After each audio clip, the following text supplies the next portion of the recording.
All right, well, I'll go ahead and get started. I'm just going to introduce myself, Kentucky Farm Share Coalition, and the Organic Association of Kentucky before handing it over to Chef Tanya from the University of Kentucky's Food Connection.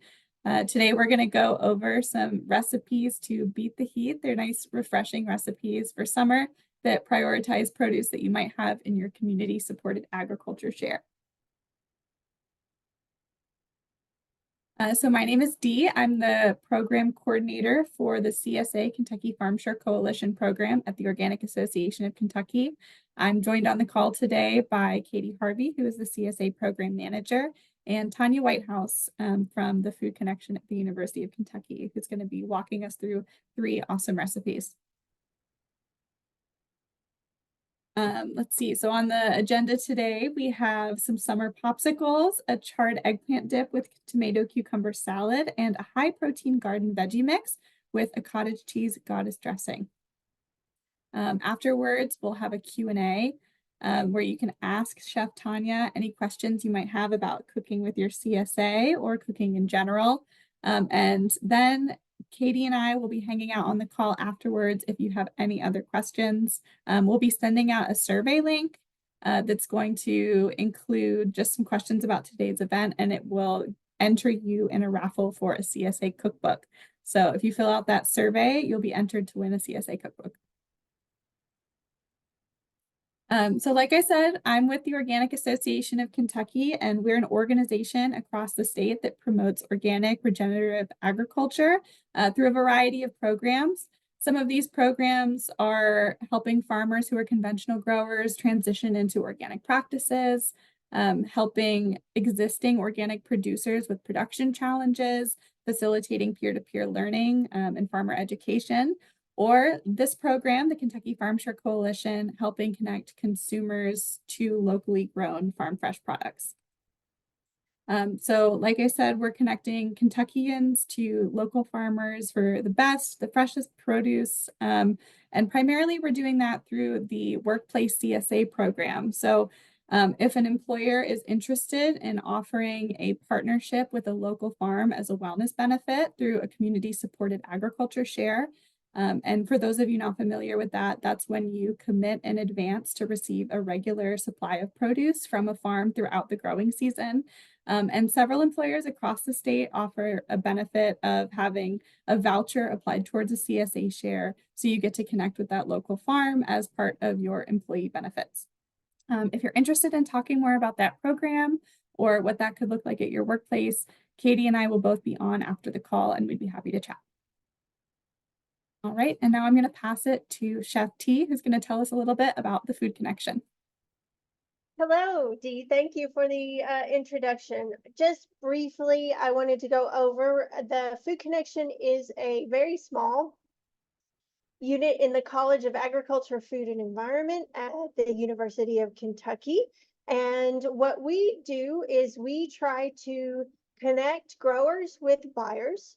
Our primary focus is right here on our campus, but the work that we've been doing for the past 9 years, we can leverage that to work with other institutions, as well as start to work across the state now. We started out with 2 employees. We're now up to 8, so we have grown in size. We have technical assistance, so if farmers are interested in scaling up to do wholesales, a lot of times that requires good agricultural practice certification, so we have a team that works on that.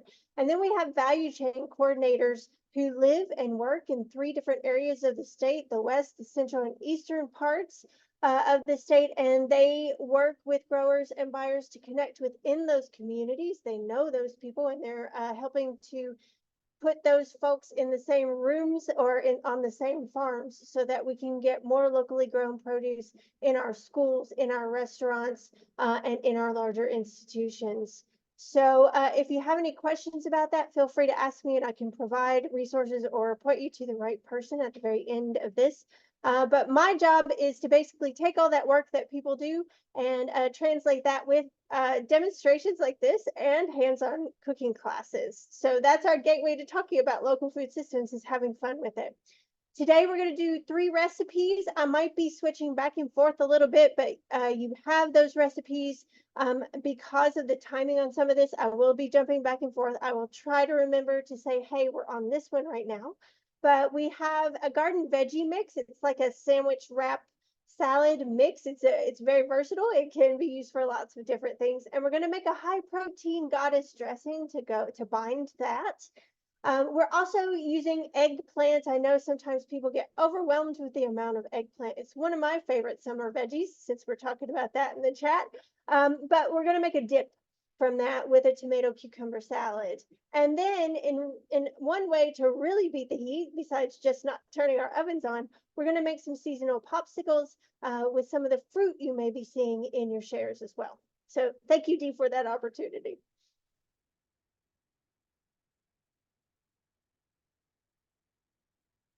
All right. Okay, so we've got our cameras on here. I may be flipping around and going back and forth, but I will try to not make you dizzy while I do this. I've got a little notification here. Let me just grab that so I can see you all. As we're getting to this part in the summer, hold on. I have a lot of equipment here and I'm trying to overcome one piece that comes on automatically that isn't quite under my control.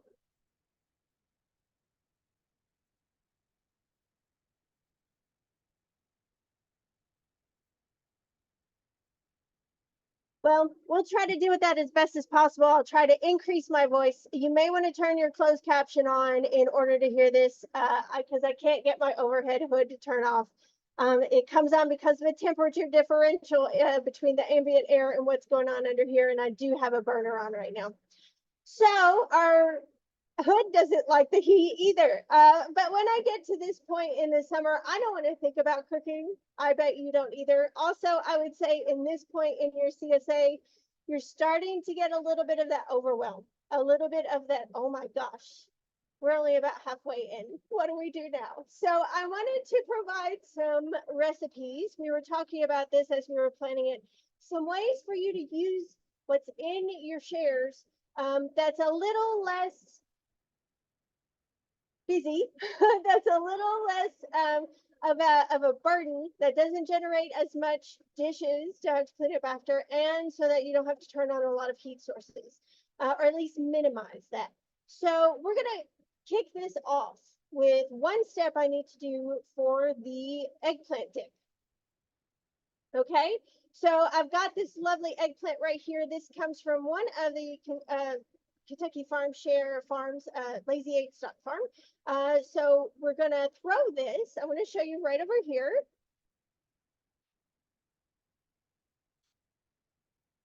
Directly onto the burner. Now I do this because I don't have a grill. If you have a grill, you can throw it on the grill. Over high heat, we want to char this thing. So I am throwing it over my open burner. If you don't have that heat source, you could always use your broiler. So again, you don't have to turn your entire oven on, but you want to char it. The more you char this eggplant, the more you kind of burn up the skin, the more smoky flavor you're going to get. So I'm just leaving it on there. I'm gonna, as we're talking and working on some other things, we are going to turn that slowly.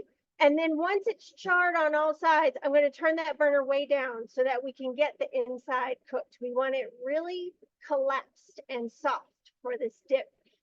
You wanna do any vegetables that you use for a dip. I'll talk, if we have time, I'll talk about some other things you can do with what's in your share.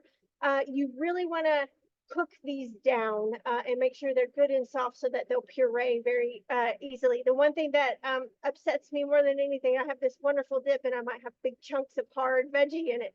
So we're gonna let that go as we start on one of our last recipe. Well, not our last recipe, but one that will come out last. So there's one step I have to do on the popsicles that we're gonna do today.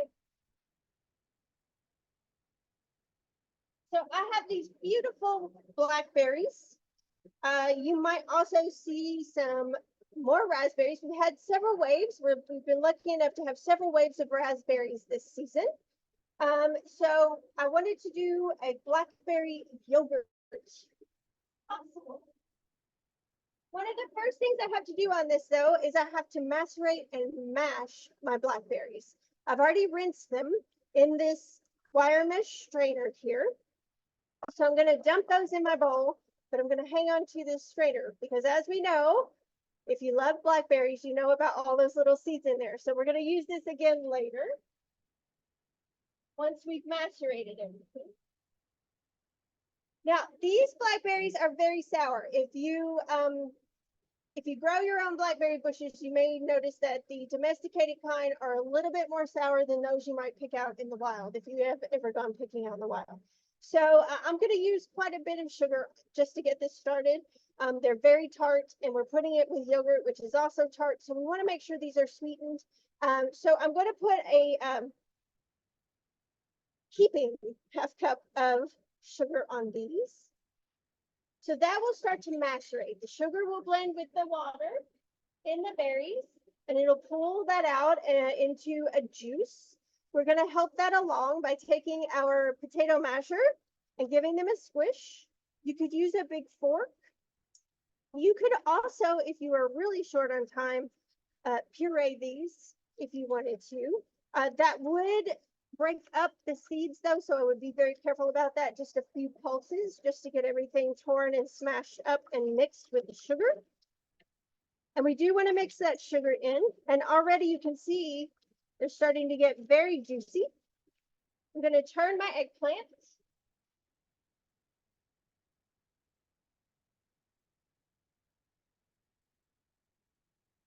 And we want to mash these down pretty well because we're going to continue to smash in a little bit. So I want to get rid of most of the structure of the berries. So this is like almost like a jam. Now, I used to not be very concerned with blackberry seeds because I grew up having wild blackberries and cobblers and jams and things like that, which is kind of used to seeds. But I will show you how we're going to get all of those seeds out and when we strain them. So never fear. I don't think that would be pleasant in a popsicle to have a bunch of seeds.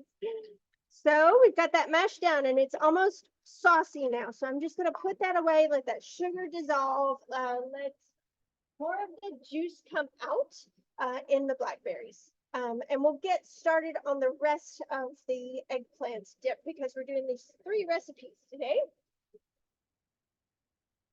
So by magic of TV, I do have some of the eggplant already charred and softened. So I'm going to work with that. Now, super easy. That's the only heating we have to do today, really, is to char those eggplants. I'm going to bring my food processor up front here. You will have to tolerate my food processor just a couple of times, but it's going to be a few pulses. I want you to be able to see this.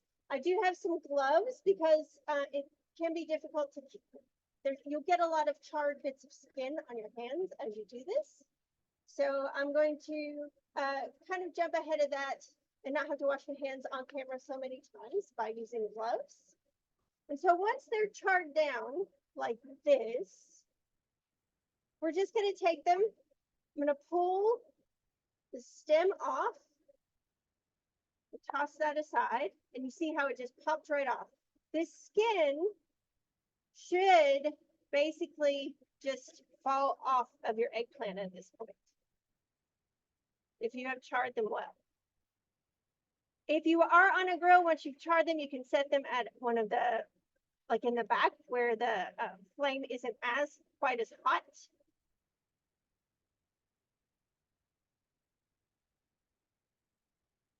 And I know sometimes people are wondering what to do with, you get a lot of eggplant in the height of summer, and there's only so much ratatouille and baba ganoush I think you can make. This is very similar in that it is a dip, but it's going to be just slightly different. And we're going to serve it with this lovely cucumber and tomato salad. So I'm just going to pull, you see how soft it is. That's how far you want to go. Now, someone asked how you're peeling the skin off. It's just coming off. So I take off the stem And you see that the skin is just, you don't need a paring knife or anything. The skin is just pulling off. If you've ever roasted your own peppers, you know how the skin will just fall off. That same here. You want to put all the flesh in, seeds and all, as much as you can.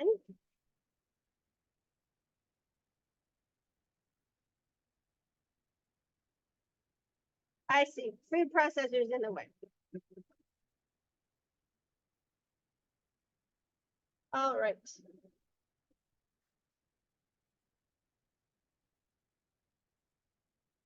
So I'm just pulling.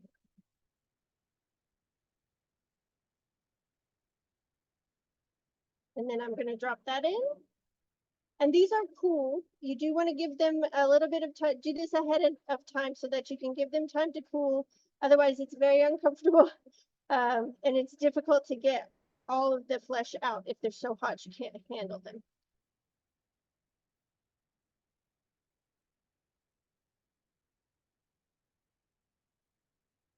All right, so once you get all the flesh in the bowl, I do have a little bit of the liquid that steamed off of those eggplants.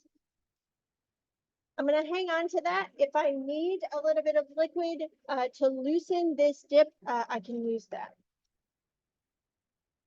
I'm also going to turn my eggplant one more time, and the skin and flesh is getting charred, not quite soft yet on that. So we may just work with these. I may tone down a little bit of my ingredients. So I have a little bit of minced garlic here, and I'm going to go over that because if you're not used to working with fresh garlic, if you should get that in your shares, I like to show this part. So I've got just one clove here. It's a very big clove, so that may be all we need to use for this. I'm going to put it on a flat side.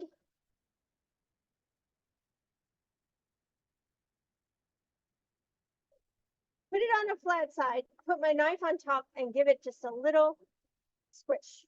And that will break up all of this paper. So we can take that off and discard that. I typically have a discard bowl pretty handy to when I'm cooking, so I don't have to run back and forth to the garbage can. And then I start slicing. I'm using a claw with my non-cutting hand, and I'm pinching on the blade with my cutting hand so that I stay safe. And then this little woody end right here, I'm going to just discard as well. Now that I have these little slices, I can put the tip of my knife down, put my hand on the back, and just chop while I'm rocking the knife back and forth. And that will give me my mince. You don't have to worry about it being too minced up because we are going to puree this, but you do want to chop it up fairly evenly so you don't get big chunks in there. Okay, so there we have our garlic. I'm going to add that to this. That way we can add it to our food processor. Trying to get everything in front. Here we go.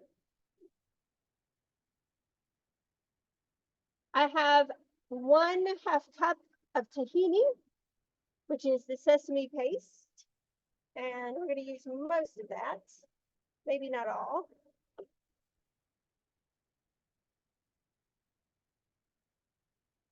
I have a 1/2 teaspoon of ground coriander. Cumin might be good with this as well. Maybe we'll use all of that. I have some one lime, and I'm going to roll that on my cutting board. I'm going to zest before I cut. I'm going to zest just a little bit into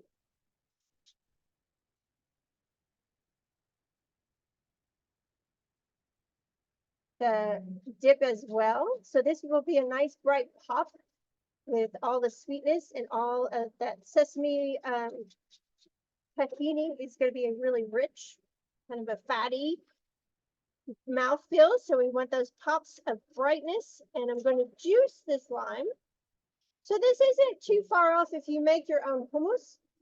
This isn't too far off from that. Just some acidity, some tahini, some garlic. Oh, that smells amazing.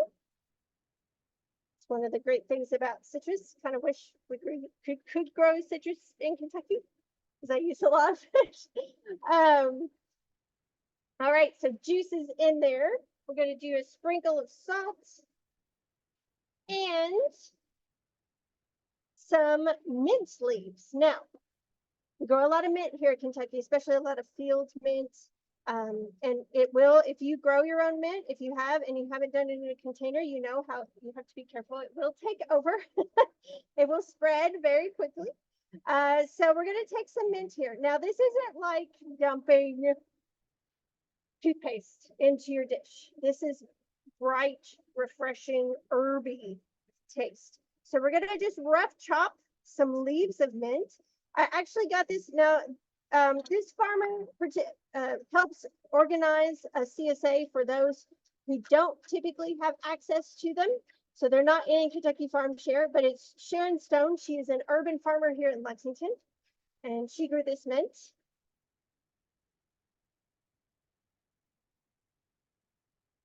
So we're going to add the mint right in. I've saved a few leaves to have on top if I want to. All right, good. We got that to stop because now we're going to make a little bit more noise. I'm going to put the top on and I'm just going to zhuzh this a couple of times, just pulse. We just want everything to come together. And now I'm going to, as it's going, I'm going to let it go just for a second. I'm going to drizzle in a little bit of olive oil, about a tablespoon.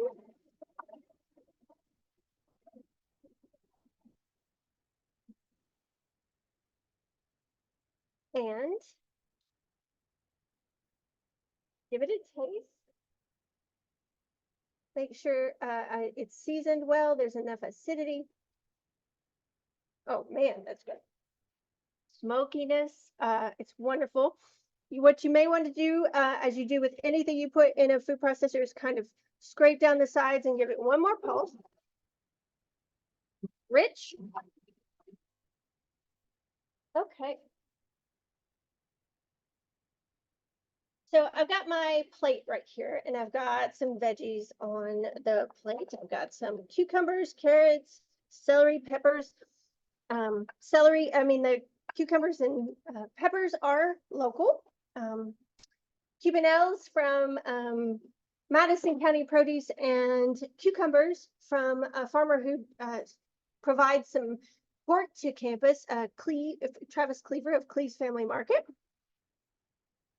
So I'm going to scrape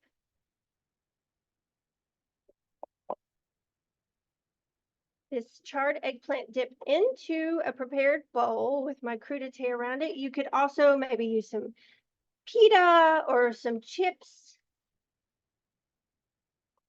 But you've got those wonderful bits of produce right in that box. Why not use those? Someone asked if the dips freeze well. This one, you could try it. I'm thinking there's not quite enough fat in it that it might get a little watery. But that's not to say you couldn't add maybe a little warm water and process it again, and that it might come back together. I've never frozen this kind of dip. Eggplants do contain a lot of water, and so but you've already kind of torn up the cells anyway, so maybe it would work.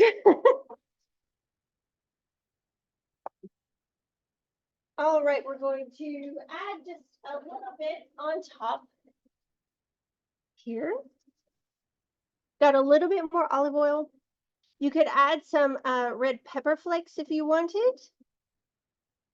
I'm going to do just a drizzle of olive oil, and then a common topping for Mediterranean dips and salads like this is sumac. And this is a Kentucky sumac, actually grown and harvested, dried, and ground in Rockville, Kentucky by Willie Houston of Pick and Grim Farm. So I'm going to sprinkle some of our Kentucky sumac on top. You can actually have fun and make intricate little patterns with your sumac on the surface of your eggplant dip or your hummus. And that's kind of fun. It might be fun for a younger cook to do.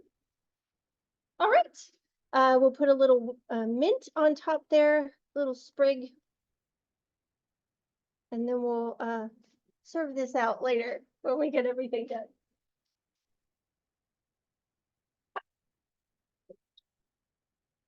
All right, so we'll get rid of this food processor. Get that out of your way. And I'm gonna pull the eggplant. It's really starting to collapse, but the bottom looks like it needs a little bit of work. And don't be frightened if you see some ash come up or maybe a little spark or two. They usually go out very quickly when you're charring like this. We're gonna move on next to those popsicles that I referred to. So we've How got long does the eggplant typically char? it depends on the size of the eggplant. This one is small, so probably around 15 minutes tops, I would say. Also depends on what source you're going to be charring it on. A really hot grill is not going to take as long as my little burner that's struggling over here. So you just, once it's charred all over and the skin has kind of cracked, then you want to put it on the lower flame to let the inside cook down and get soft. And that is what's going to take the most amount of time. Your charring is just a few minutes, so probably about 2 to 3 on each side, and then maybe like 7 to 10. Could be a little bit if you have a really. Sometimes those eggplants get really big. The globes do, so it may take a little bit longer to get the center of that. If you're concerned about it on your heat source, then that may be where you do turn on your oven and just put it in like a 350-degree oven and let it collapse. The ones that I used for the dip got really caramelly, like really well cooked. So I don't think you have to worry about overcooking them too much. The only thing would be is if your skin gets really charred and it's hard to get the flesh off of it. That would be the only concern about overcooking. All right, so we're gonna work on our popsicles so we can get them in. We've got some local yogurt here, and the reason I use a pre-sweetened yogurt is because of this local yogurt. This is Harvest Moon, made here in Kentucky, and it's a really wonderful product. It's a real yogurt. It's not like they've thickened yogurt. It's really well done. I can't wait till they have plain yogurt in these containers as well. But for right now, we have the sweetened, and I've got just a little bit of allspice. I was talking to some other chefs the other day, and we talked about how allspice is this sort of overlooked. Allspice and mace, and some of these, which we might consider old-fashioned sweet spices, kind of overlooked these days. So I'm going to stir in just a little bit of allspice. Now, if you're using plain yogurt, you of course would, that way you can control how sweet it is. You know, you may want to add a little sorghum, a little honey, and whatever spice you want. Cinnamon would be fine, nutmeg would be fine, or mace, like I mentioned before, and maybe even just a tiny hint of clove. All of those go really well with blackberries. Even some basil goes really well with blackberries. So I gave you the recipe, and I'm gonna bring out a cantaloupe basil popsicle as well. So you can use some of the herbs that you're getting in your shares in this as well. All right, so I've stirred in my allspice. I'm gonna put just a tiny pinch of salt in the yogurt as well. And that will help kind of bump up all the sweet aspects. It's just a nice little bit of contrast in the background. It won't taste salty. It just is going to emphasize the sweet. And I have these actual little popsicle molds here. Now, my point about this is you don't have to have popsicle molds, although I will admit they're really fun. So you can use, if you have little juice cups or little sippy cups, small sizes, that would be fine for your popsicles. Since the lids often have the spout on the side, you may want to wrap some plastic wrap over the top of those and poke your sticks in. You can also just use, make little small ones in an ice cube tray, and use some smaller sticks.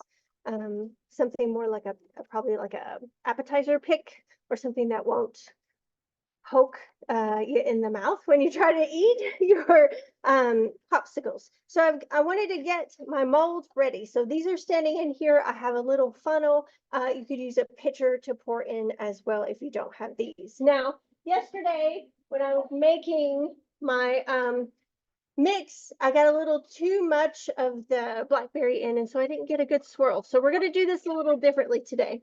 To get the seeds out, I'm taking my wire mesh strainer, and I'm going to pour my blackberry and sugar mixture in there. And really, you could do this with any berry and frankly, any fruit. Pretty much, if you like it in a smoothie, you can make a popsicle out of it.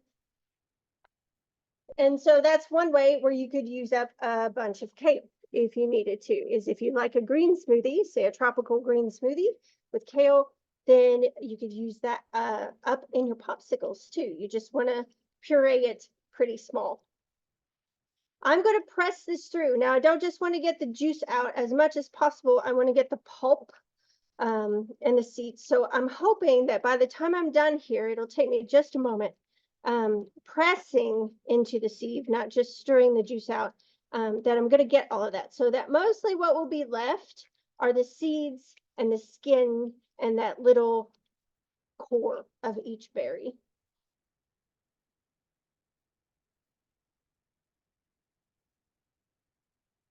So we're smushing as we're scraping along the wire mesh strainer. And then I know a lot of this is probably gathered on the bottom. So I'm going to go and scrape all that off before I'm done.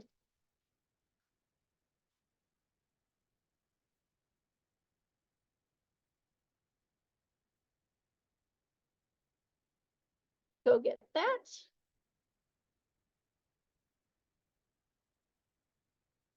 Everything off the bottom. We'll do one more round of pushing.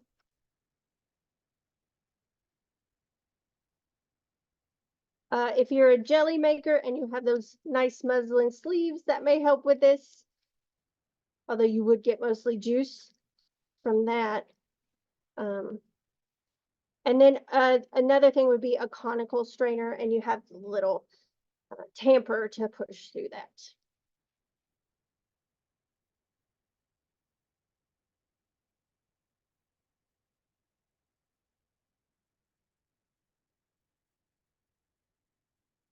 All right, and to layer this and sort of marble it, I'm going to use a clear pitcher so we can sort of keep track of this. Yesterday, my marbling went a little overboard. So I am going to put this right here. Hopefully you can see that. I'm going to pour in a small amount of the blackberry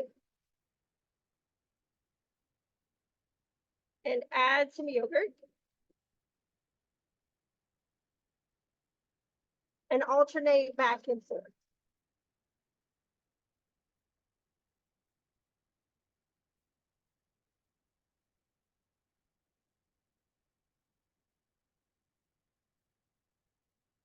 Well, it's just falling to the bottom. Okay, well, we'll work with that because this recipe is bigger than what I can use in these little molds.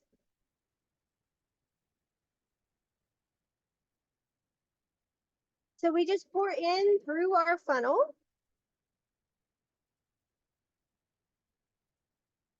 It's almost like the paintings, the pouring paintings. It'll start to marble when you pour it in. And we want to get it up here so that it hits the base once I put that in, but we don't want it to overflow.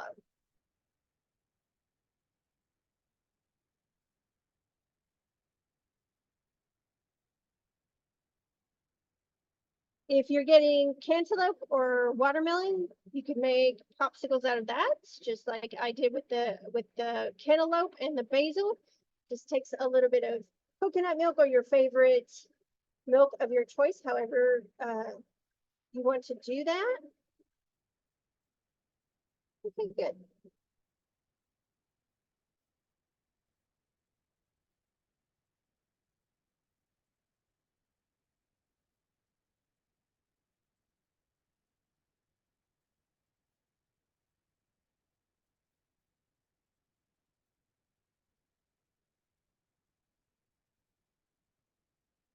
And then we'll pop our tops on and insert our sticks. I was afraid that these would fall over really bad, but once you get these in the base, they do pretty well. So I do think this is something that younger cooks could help with in the kitchen, and it might be really fun for them to actually make their popsicles. When sometimes I think something like a popsicle, we just assume it gets made in a factory somewhere. So we pop the tops on and then click the sticks in.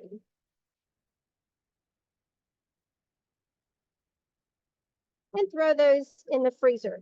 For this size, you're gonna look at, and again, it depends on your freezer. Mine's gonna go a little bigger. I have a sub-zero freezer here in the kitchen, but if you have a conventional one, I'd say at least 6 hours for them to get frozen solid.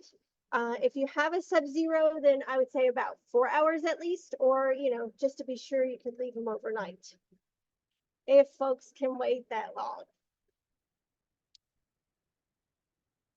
All right, so we're gonna toss these over in the freezer, and then we'll finish up with our cucumber tomato salad and our sandwich wrap mix.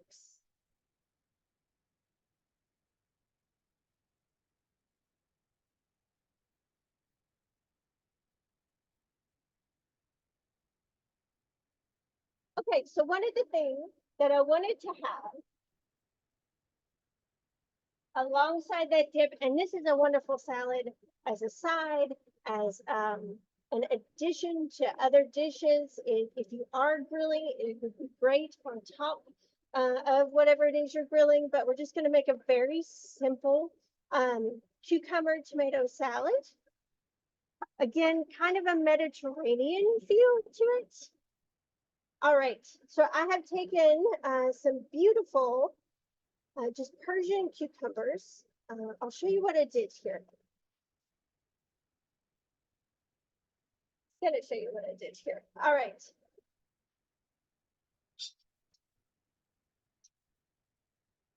Left my eggplant on. Well, I split them in half, and then I scooped every bit of the seeds out with a spoon. So you just take the bowl of a spoon and you run it along the seed bed and scoop all of that up.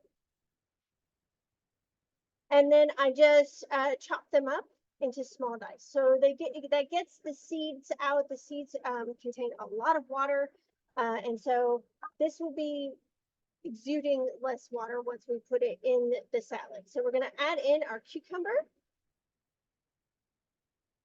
I have all of these adorable little grape tomatoes. These came from Lazy 8 Stock Farm as well. And they're so tiny that I just halved some of those. Some of them, the larger ones, I did quarter because I want them smaller than bite size. You want everything pretty small for this salad.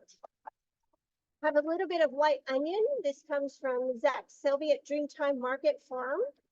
He is a chef that turned farmer in Lexington and has a wonderful farmer stand. And he also sells at our local co-op grocery and also contributes to that CSA that I was talking about that Sharon Stone has for her community in Woodhill. So we're just going to mix those together. Fresh as fresh can be. A little sprinkle of salt. And we've got this lemon here. So we're going to roll that.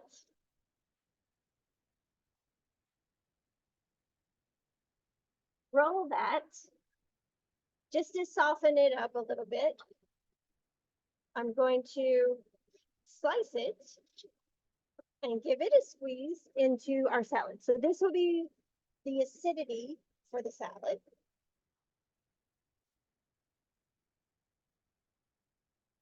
Lots of fresh flavors in there.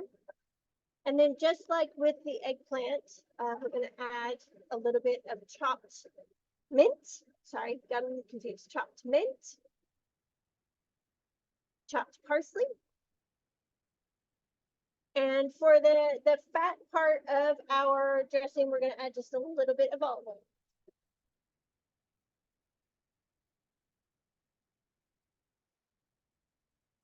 If you have the time, making this a little bit ahead so that it has time to exude some of the water and the juice from the tomatoes. That forms part of the vinaigrette that we're making here. So that's a lovely fresh cucumber tomato salad that we can have along with our eggplant. As we're dipping it with crudité or whatever kind of crackers or bread that we want to. So that's super quick, super easy to stir up. I wanted to show you that one. And last but not least, we've got a few minutes left here, and that will be perfect.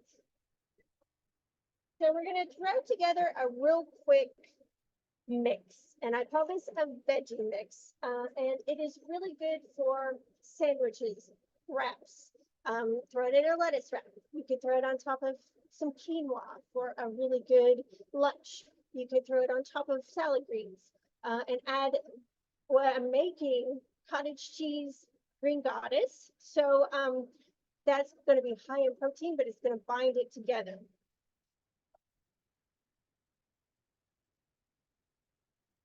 If you look for recipes like this, you may see faux egg salad, faux chicken salad, any of those bound salads that you love, tuna, in the summer. This is going to replace that. And that way we can do much more of a plant forward. Thank goodness. Much more of a plant forward kind of salad here, and you can use up a lot of stuff in your box. Also, when I was thinking about this, I kind of feel like I'm making a very zhuzhed up olive nut spread too. You'll see what I mean when I start throwing this together. So first of all, we have our base, which is a can of chickpeas, just one 14 and a half, 15-ounce can. I have drained it. I have rinsed it. So I'm going to pour those in and take my fork or a potato masher if you want, and just give them a good smash. And how far down you go sort of depends on what kind of effect you're looking for. If you want it pretty chunky, you wouldn't mash very much. If you're looking more for that tuna fish kind of texture, you may want to go down a little bit further. I'm going to smash about 1/2 to about 2/3 of these. I do still want some whole chickpeas. I want that texture. And now, if you're a person who doesn't like a lot of different textures in your salad, you may want to cook some of the ingredients that I'm going to add, because it is going to give you lots of crunch along with some softness. So basically, I'm going to dump in, you can look in your recipe for the veggie mix. I've got some diced celery here. I'm going to throw that in, lots of crunch. Some beautiful local bell peppers. You'll probably see a lot of these now from here on out to the rest of August in your shares. These were a bullhorn. Don't be intimidated by pepper. If it's not a bell, you can still chop it up in the same way. A little bit of red pepper from Dreamtime Market. I also have, and also from Dreamtime, the stems of some Swiss chard. Left them raw. I want them nice and crunchy. So we're going to add those in. Going to give it a little bit of sweetness, a little bit of earthiness. I've got some, you can start to raid your pantry with this, actually. Let me throw in the carrots first. Shredded carrot, lots of veg here, lots of color. I've got some little dill pickles. Not a local brand, but really well done, bright dill pickle. And then I'm adding on a little dill as well. You could leave that out, or you could use your other favorite herb. And then I've got some chopped green olive and some toasted sesame seeds. Now you can toast those on top of the stove in a tiny dry skillet just for about 6 or 7 minutes. You don't have to toast them. It just brings out the oils, gives them a depth of flavor, gives them a little browning. I'm just mixing all that right there. I might add a little bit more dill. And then to bind it, we're going to make our goddess. And it's super simple. So I'm going to pull this up. I'll try to not hide everyone's view, which is, how about that? Okay. So we've got this on. I've just got a 16-ounce container of cream cheese. I'm sorry, of cottage cheese. You could probably use this with cream cheese or farmer's cheese too. I think we're gonna have to poke this, being a little stubborn.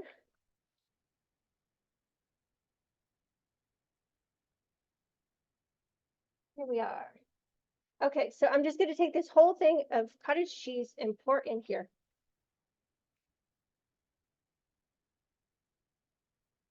Then I've got an avocado. I've got 3 avocados because these feel very ripe. I couldn't find one that wasn't super ripe, so I'm gonna cut that open.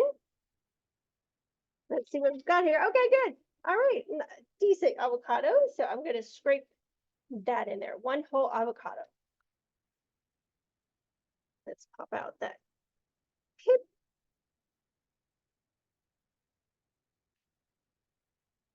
That's going to give us some of our green, but we also are going to add some chopped chives, parsley, another squeeze of lemon. Let's see if I've got this. Well, we'll have to cut it another way.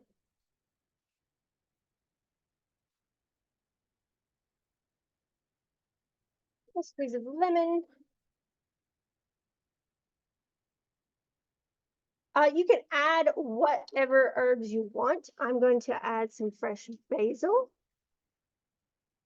Let's tear these leaves up right here a little bit so that they don't come through whole. This is also from Zach at Dreamtime Market Farm. Really aromatic and lovely. But you can add what you want. I have added in extra in addition to the recipe. I have a little rosemary here. I'm going to throw that in. And we have our red wine vinegar, just a splash of that, about a tablespoon. Same with the Worcestershire. And just a dollop of honey, just to, again, pop up some of the other flavors, and a pinch of salt. And we're going to pulse this until the curds and the cottage cheese move out.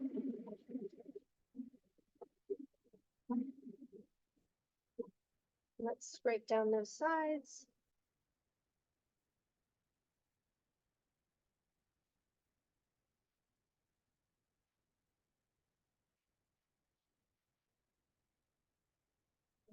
And that is the green goddess dressing. Pureed up. And take our mix. We're just going to add about, depends on what all you have in here, but about a quarter to half a cup.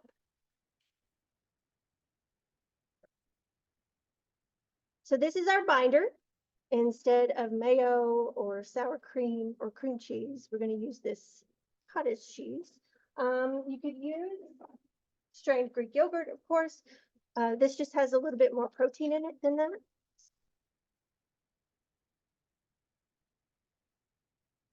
And I want to bind it.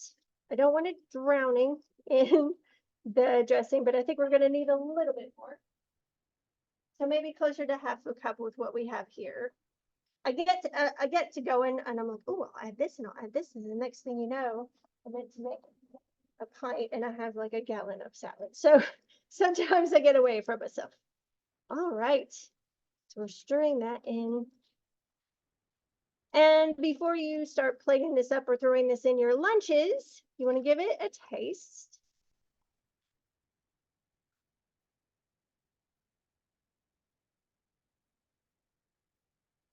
May want to add a little black pepper or some crushed red pepper.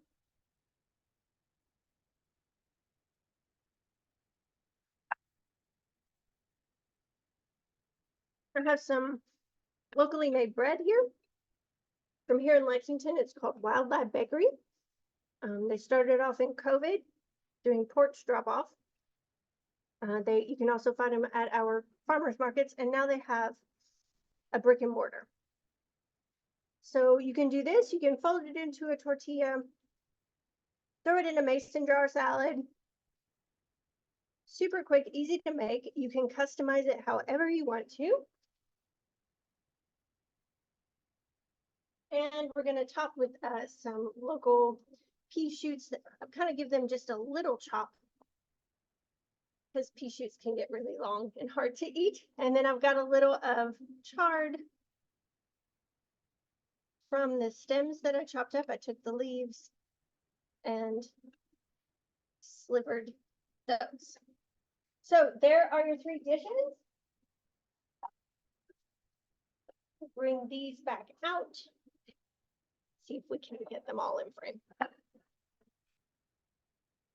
And if you have any questions whatsoever, I'm happy to take them.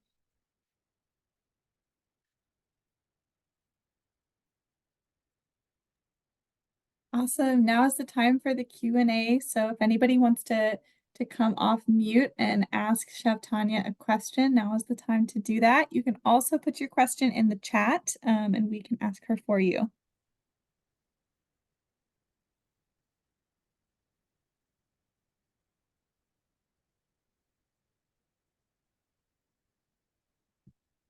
All right. Well, we did have some questions from folks at registration. So thank you so much to everybody who asked a question there. Let's see. Someone says, I have a really hard time cooking with all the greens in my CSA. What can I do to use all of those up? That's a very typical question. Let me grab the popsicles real quick. I'm gonna bring those out.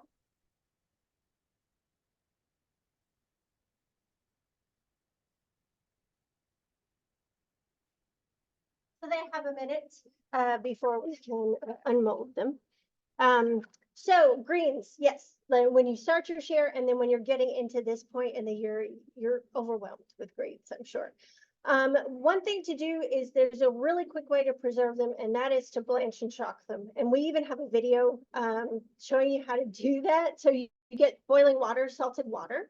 You stem your greens and you drop them down in that water, pull them out, and then drop them down into an ice water bath. And that you cooks your greens. When you cook your greens, that shrinks them down. If you go ahead and blanch and shock them, then they're ready to freeze if you want to do that, so that you can use your greens however and whenever you want to, and you don't have to worry about them going bad. So step 1 would be to preserve. Step 2 is don't be afraid to use your greens in every meal. And so you can throw them in smoothies, or in a frittata, or in an omelet, or in a veggie muffin for breakfast. I've even made like savory zucchini breadish squares. They have some cheese, they have some garlic, they have some onion, not the sweet zucchini bread. But you can use greens in the same way. You can pulse them in a food processor till they get really small and add them to a bread. You could use them in all sorts of soups and stews once we get to a cooler temperature. If you have them in your freezer, they're great for that. I throw them in a lot of things like spaghetti sauces or pasta sauces because it gives me another little bit of vegetable and something I already enjoy. You can use them as the base of some kind of bowl. So you could saute them with a little bit of garlic. Once you cook most greens, the volume goes way down. So you could have like 4 pounds and end up with like maybe 2 cups of something that's cooked. So saute them down, make them the bed for something, or add them with some multigrain salad and an egg. Which is a wonderful meal. And then of course, there are all sorts of options for dinner. I make a lot of greens souffles. So it's your basic souffle where you add some eggs and some dairy and some flour, and then you whip the whites and fold it in, and you add some greens and some cheese. It makes a lovely, if you're entertaining, you could put them into small ramekins and make little individual souffles. So there are lots of things that greens can go into instead of just trying to eat them in a salad or just have them plain sauteed as a side. They're really versatile, actually. I think more than people think. If that answers your question. And if other people have ideas. Yeah, if anybody has a greens idea, please put it in the chat. It would be awesome to hear. Another question from registration is, where can I find recipes, or do you know any recipes that are templates that I can plug in seasonal produce for as my CSA changes? Well, Katie can tell you that's one of my favorite kind of recipes. And we featured a lot of them. So I think this veggie mix is great. Now when you get into fall produce, you may have to cook a lot more of what you add to it, but I think it would be great to throw in par cooked or cooked sweet potatoes and root veg and butternut squash with some, and saute some greens and roast off some red onions and chop that up and put that together. That could be your veggie mix. We do a cornbread panzanella that works for all of the year. We did it as a demo down at the city pickup this year. So if you know cornbread salad or bread salad, some people call it panzanella. The Italians call it panzanella, and in Israel it's called fattoush, and they tear up flatbread to put in it. So if you have any kind of stale bread, day-old bread, you just make a salad out of whatever veg you have at hand. So right now it would be great with tomatoes, peppers, onions, corn, cucumbers, all of that stuff, and then add your bread in and a real light vinaigrette. But you can use that throughout the year. And I think we have some archived recipes that show you how to use it spring, summer, fall, and winter. The different kind of veg that you can add in. We also have done a veggie cobbler, which is super popular. People still talk to me about that veggie cobbler. So you make it almost like a pot pie. Most of the ones I've made are have tomato base. So if you preserve your tomatoes at all, you could do this throughout the year, and you just add in whatever veg you have on hand, and you just cook it according to what would help it come together all at one time. So if it's a quick saute or if it's a roast, and then you chop things up and add it in, and then it's a drop biscuit, a cheesy drop biscuit crust, and it's really homey and comforting. So those are some basics, but I hope that spurs, like, you have ideas now. You're like, oh, maybe I could do that with X, Y, or Z, some of your favorite things. Great. And I think we have time for one more question. Somebody asks in the chat, can I use Splenda instead of sugar for the popsicles? I would think so. I don't know, but I would think so, because especially with the stevia substitutes where it's a 1-for-1 volume substitute, I think that would work really well, so that you don't have to add sugar or honey to these. And oh yes, so we've got the see if I can get the mold off here. The last thing, I'll have to figure out how we can photograph these. Oh, here we go. Here's our blackberry and yogurt. Like I said, not as well marbled as the ones I did today. And we'll just lay that in a bowl. Here is the cantaloupe and basil. Mint would also be really great in this. You could even get really sort of chefy and oh, well, we lost the end, but this is our cantaloupe and basil. Might need to leave those in the freezer just a little bit longer. Really, as I said, if you can make a smoothie out of it, you can make a popsicle out of it. So enjoy, have fun, and stay cool this summer. Thank you so much. Katie and I are going to be hanging on the call if you have any questions about the Kentucky Farm Share Coalition. And please don't forget to take that survey that Katie's going to drop in the chat. And that will enter you to win a CSA specific cookbook. I have this cookbook. I love it so much. You absolutely need one. But thank you everybody so much for joining. And thank you so much to Chef Tanya for showing us these awesome recipes. Thanks.